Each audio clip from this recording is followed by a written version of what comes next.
علامہ صاحب یہ ارشاد فرمائیے گا کہ جو گیمنگ کا معاملہ ہے، مطلب ہم نے ریسنٹلی یہ کیسز دیکھے کہ یار وہ لڑکا تھا جو پب جی گیم کھیلتا تھا اور وہ کھیلتے کھیلتے کھیلتے کھیلتے اس کو اتنا ٹائم اور اتنا زیادہ انوالو ہو گیا کہ اس نے اپنے ہی گھر والوں کو جان سے مار دیا۔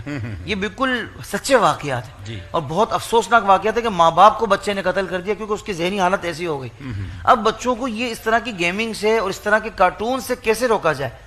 ایک حل تو میرے پاس ہے جو میں کر دیتا ہوں، باقی علماء کرام رہنمائی کریں گے کہ دعوت اسلامی نے بھی ماشاءاللہ مدنی کارٹونز جو غلام رسول کے مدنی پھول اور کنیز فاطمہ اور یہ جو خوبصورت سلسلے انہوں نے جو بنائے ہیں نا، یقین کریں یہ بچوں کو آپ دکھائیں اور ایسی ایسی پیاری پیاری سنتیں سیکھنے کو ملتی ہیں اور تربیت کا وہ انداز ہے۔ بلکہ میلاد کا موقع ہو تو میلاد کے موقع پر بھی ایک خاص خاکہ آ جاتا ہے، کارٹون آ جاتا ہے، اس میں سکھایا جاتا ہے کہ بھئی یہ ہمارے پیارے نبی کی ولادت کا دن ہے، اس دن ہم مسلمان خوش ہوتے ہیں، کیوں نہ ہو کہ حضور تو جانے کائنات ہے، یعنی بڑے پیارے انداز سے۔ ایک تو یہ ذریعہ ہے کہ دعوت اسلامی بھئی یہ سیدھا سیدھا راستہ اپنا سیدھا کر لیں، یہ بہترین ادارہ ہے، اور دیگر اہل سنت کے جو بڑے ادارے ہیں اور آپ سمجھتے ہیں ہاں یار یہ مستند ادارے ہیں، وہ بھی الحمدللہ ہمارے لیے رول ماڈل ہیں، لیکن ایک مرتبہ تعین کر لیں کہ بھائی یہ ادارے ہیں، یہ درسگاہ ہے، یہاں سے میں نے لینا ہے، خود بھی سیکھنا ہے، خود بھی عمل کرنا ہے اور بچوں کو بھی تربیت دینی ہے۔ تو گیمنگ کے حوالے سے کیسے روکا جائے؟ جی بسم اللہ الرحمن الرحیم۔ میرا خیال ہے جو میں سمجھ سکا ہوں، آپ یہ کہنا چاہ رہے ہیں کہ یہ جو گیم اور کارٹون سے بچے سبق سیکھتے ہیں، کیونکہ وہ پورے باہر سے پوری پلاننگ کے ساتھ یہ گیمیں لائی جا رہی ہیں۔ جی یہ اصل میں ایک یلغار آنے والی نسل پر ہے کہ ان کو بالکل بے راہ روی کا شکار بنا دیا ہے بالکل۔ تو اس کے مطابق پری پلان یہ کام ہو رہا ہے۔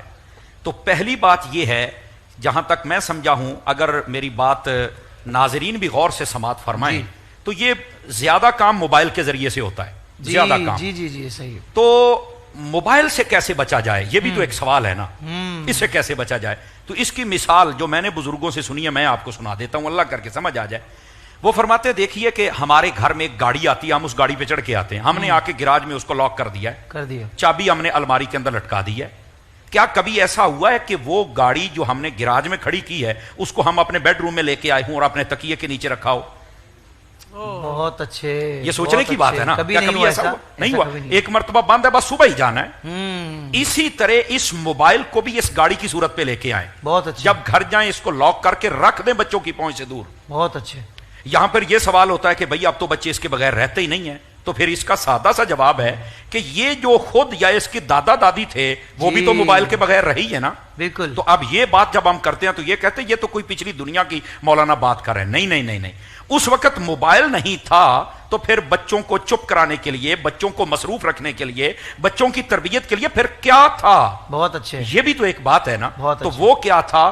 وہ نانی اور دادی اور اماں کی لوری ہوتی تھی، اور لوری بھی کتنی خوبصورت حضور کی بلا مفصب ہوتی تھی، اللہ یہ کاکا سو جائے، اللہ ہمارا بیٹا، یا مطلب وہ لوری ختم ہو گئی، وہ لوری ہی اس بچے کو ساری کام کر دیتی تھی، تربیت سکھلا دیتی تھی۔ اب یہ موبائل کیا سکھلائے گا؟ لوری سے جو سیکھتا تھا وہ بڑا ہو کے بابا فرید بنیا، سمجھ آئی نا، اور جو پب جی دیکھ کے وہ بڑا ہو کے قاتل بنائے۔